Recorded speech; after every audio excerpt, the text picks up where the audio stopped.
հիվանդ ունի 500 մլ մնացորդային մեզ, գնում է, միզում է 100 մլ, 500 մնում է։ Այս պարագայում մենք չենք կարող այդ հիվանդին վիրահատություն կատարել։ Դա կլինի լազերային, կլինի ռոբոտիկ, դա կլինի լապարասկոպիկ, դա կլինի տուր, բաց, ոչինչ չես կարող անել, որտեղ հիվանդի միզապարկի մկանը հոգնել է, թուլացել է, դիսֆունկցիա է առաջացել մկանի։ Դու ինչքան էլ վիրահատես տվյալ հիվանդին, ինքը չի միզելու։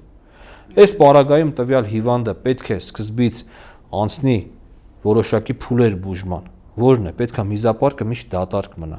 Այս դեպքում կամ միզային կաթետր ենք դնում հիվանդը ամիսներով ապրում է միզային կաթետրով մինչև միզապարկը վերականգնվում է, գալիս է նորմալ ծավալին, նորմալ ուժին, հետո նոր վիրահատության մասին ենք սկսում խոսել եւ վիրահատում ենք, կամ հիվանդները չեն լսում բժշկին, շարունակում են այդպես ապրել եւ գալիս է մի փուլ, որ հիվանդները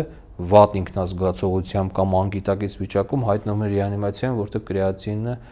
բարձր թվերի վրա է լինում։ Այս դեպքում արդեն էլ չենք կարող օգնել պացիենտին։ Այս դեպքում արդեն սկզբից մտածում ենք հիվանդի կյանքը փրկենք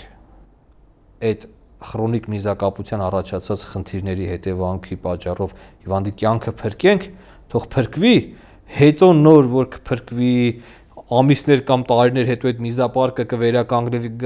նորմալ ծավալի, նոր հետո կքննարկենք, տեսնենք ինչ առողջական վիճակ ունի հիվանդը, հնարավոր է իրան վիրահատել, թե չէ, թե ինքը դատապարտված է խողովակով ապրելուն։